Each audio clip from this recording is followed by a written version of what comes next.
अस्सलाम वालेकुम रहमतुल्लाहि व बरकातुहू। आप सल्लल्लाहु अलैहि वसल्लम की सिफ़ात बाबरकत का बयान।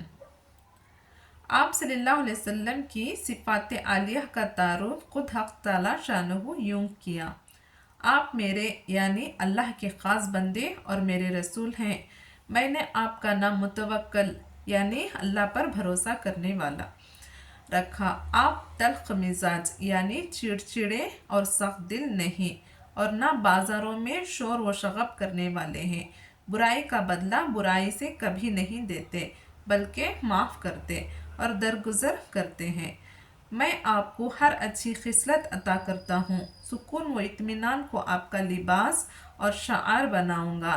तक़वा को आपका ज़मीर, हिकमत को आपके अक्ल, सच्चाई और वफ़ादारी को आपकी तबीयत, माफ़ करने और भलाई करने को आपकी आदत, अदल व इंसाफ को आपकी सीरियत, हक़ को आपकी शरीयत, हिदायत को आपका इमाम, दीन इस्लाम को आपकी मिल्लत बनाऊँगा और आपकी उम्मत को सबसे बेहतरीन उम्मत करार दूँगा।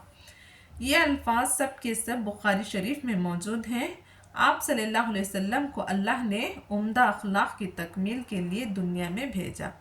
हज़रत आयशा रज़ी अल्लाह अन्हा ने फरमाया, पूरा कुरान आपके अखलाक हैं, यानी कुरान में जो कुछ अच्छी खिसलतें बयान की गई हैं वो सब आपकी ज़िंदगी में मौजूद थी।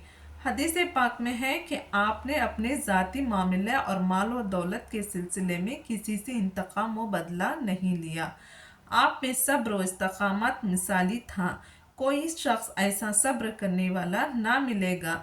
दुश्मनों ने 21 साल तक आपको सताने और जुल्म व सितम करने में कोई हुर्बा ना छोड़ा, मगर जब मक्का फतह होकर दुश्मन मुकम्मल तौर पर रसूलुल्लाह सल्लल्लाहु अलैहि वसल्लम के ज़ेर दस्त आए तो आपने इनसे फरमाया, जाओ तुम सब आज़ाद हो, तुम पर कोई इल्ज़ाम व जुर्म नहीं, सबको माफ़ कर दिया। हालांकि आप चाहते तो इन सब को कत्ल करवा कर खून की नदियां बहा सकते थे। यह आपका अफ़्व दर गुज़र था। आप तमाम अहवाल व अक़वाल व अफ़आल में कबीरा गुनाहों से बल्कि सग़ीरा गुनाह से भी मासूम थे। आप किसी से वादा खिलाफ़ी नहीं फरमाते थे। हज़रत इब्न अब्बास रज़ी अल्लाह अन्हु फरमाते हैं कि आप सल्लल्लाहु अलैहि वसल्लम तमाम लोगों में सबसे ज़्यादा सक़ी थे और आपकी सखावत का कोई भी मुकाबला नहीं कर सकता था। आप सल्लल्लाहु अलैहि वसल्लम बहुत क़िनाअत व तवक्कुल करने वाले और अमानतदार थे। दुश्मन भी आपके पास अपनी अमानत रखता था। हत्ता कि हिजरत के वक्त हज़रत अली रज़ियल्लाहु अन्हु को अमानतें अदा करने के लिए आपको छोड़ना पड़ा। आप सल्लल्लाहु अलैहि वसल्लम में तवाज़ा व अंकसारी बेहद थी। आपका फरमान है, मेरी तारीफ़ हद से ज़्यादा मत करो, जिस तरह ईसाई लोगों ने ईसा इब्न मरियम की तारीफ़ की थी। मैं सिर्फ खुदा का बंदा हूँ। एक बार सहाबा इकराम रज़ियल्लाहु अन्हु आपकी तशरीफ़ लाने पर खड़े हो गए तो आप सल्लल्लाहु अलैहि वसल्लम ने फरमाया, जिस तरह अजमी लोग एक दूसरे की ताज़ीम के लिए खड़े होते हैं, वैसे मेरे सामने मत खड़े हो। ये आपकी कसर नफ्सी थी। आप बड़े साफ दिल थे। इब्न मसूद रज़ियल्लाहु फरमाते हैं कि आप सल्लल्लाहु अलैहि वसल्लम ने इसकी ताकीद फरमाई थी कि सहाबा में से कोई भी मुझ तक किसी की बात ना पहुंचाया करे, ताकि जब मैं तुम्हारे पास आऊं तो मेरा दिल तुम्हारे बारे में साफ रहे। आपके अंदर नरमी व शफ़क़त, एसार व हमदर्दी बहुत थी। आप सल्लल्लाहु अलैहि वसल्लम फ़ख्र व फ़ाख़ा की ज़िंदगी गुजारकर दुनिया से तशरीफ़ ले गए। आपका इख्तियारी फ़ख्र था, वरना आप चाहते तो मक्का के पहाड़ सोना बनकर आपके पीछे पीछे फिरते। आपकी मजलिस में इल्म, हया, सब्र व सुकून भरा रहता था।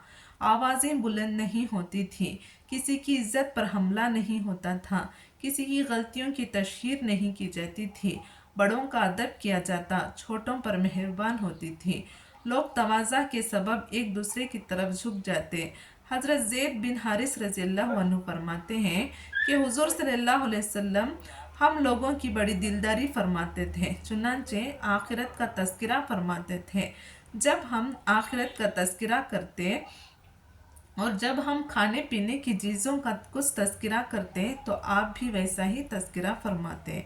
आप सल्लल्लाहु अलैहि वसल्लम जब किसी से बात करते तो इसकी तरफ पूरी तरह से मुड़कर बात करते थे। मुसाफा फरमाते तो जब तक वो खुद हाथ ना छोड़ता आप अपना हाथ नहीं खींचते थे। आप सल्लल्लाहु अलैहि वसल्लम का उठना बैठना सब जिक्र अल्लाह के साथ होता था। आप कोई जगह बैठने के लिए मुअय्यन न फरमाते थे। आपने अपने को 3 चीज़ों से बचा रखा था। पहला रिया, दूसरा कसरत कलाम, तीसरा बेसुध बातों से। आप सलाम करने में दूसरों से सिबकत फरमाते थे। आप हमेशा आखिरत के गम में और सोच में रहते थे। आपको अपनी उम्मत का फिक्र था। आपको इस बात की बहुत ज़्यादा हर्स थी कि आपका हर उम्मती कलमा पढ़ ले और जन्नत का मुस्तहिक हो जाए। किसी इंसान के ईमान ना कबूल करने और किसी मुसलमान के दिन पर ना चलने और सज़ा पाने पर आपको बहुत दुख होता था और बेकरार व बेचैन हो जाते, हत्ता कि बाज़ औक़ात आंखों में आंसू आ जाते थे। हज़रत अली रज़ी अल्लाह फरमाते हैं कि आप सल्लल्लाहु अलैहि वसल्लम ने अपने वक्त को 3 हिस्सों में तकसीम फरमाया था। एक हिस्सा अल्लाह ताला की इबादत के लिए, एक हिस्सा अपने घर वालों के माशरती हुकूक़ के लिए और एक हिस्सा अपने नफ्स की राहत के लिए। फिर अपने हिस्से को भी लोगों के दरमियान तकसीम फरमा दिया था, यानी इसमें बहुत सा वक्त उम्मत के काम में लगा देते थे। आप कपड़ों में तकल्लुफ़ नहीं फरमाते थे और ख़मीस आपका पसंद था। इसका ग्रेबान सीने की तरफ होता था। टोपी आप सल्लल्लाहु अलैहि वसल्लम सफ़ेद कपड़े की चपटी हुई पहना करते थे। अल सिराजुल मुनीर। आप सल्लल्लाहु अलैहि वसल्लम अमामा बांधते थे और इरशाद फरमाते अमामा बांधा करो, इससे हुल्म बढ़ता है। आप सल्लल्लाहु अलैहि वसल्लम को खुशबू बहुत पसंद थी। आखिर शब में बेदार होकर ख़ज़ाए हाजत से फरागत और वज़ू के बाद खुशबू लिबास पर लगाते थे और सर के बालों और दाढ़ी में कंघा करते थे। आपके सराहने सोते वक्त हमेशा 7 चीज़ें होती। पहला तेल की शीशी, दूसरा कंघा, तीसरा सुरमादानी, चौथा कैंची, पांचवा मिसवाक, छठा आईना, 7 एक छोटी सी लकड़ी वगैरह जो सर वगैरह खुजाने में काम आती थी। आप सल्लल्लाहु अलैहि वसल्लम जुम्मा या जुमेरात के दिन नाखून काटते थे। आपकी खुसूसियात व नेक सिफ़ात और ख़ूबियों का कौन इहाता कर सकता है। जैसा अल्लाह ताला की तारीफ़ हुज़ूर अकरम सल्लल्लाहु अलैहि वसल्लम से ज़्यादा कोई नहीं कर सकता, वैसे ही हुज़ूर अकरम सल्लल्लाहु अलैहि वसल्लम की खूबियों की भी अल्लाह के सिवा कोई नहीं जानता। अल्लाह ताला हमारी और सारी उम्मत की तरफ से लाखों दरूद और सलाम का तोहफ़ा आप सल्लल्लाहु अलैहि वसल्लम की खिदमत में पहुँचाए। आमीन। जज़ाकल्लाह।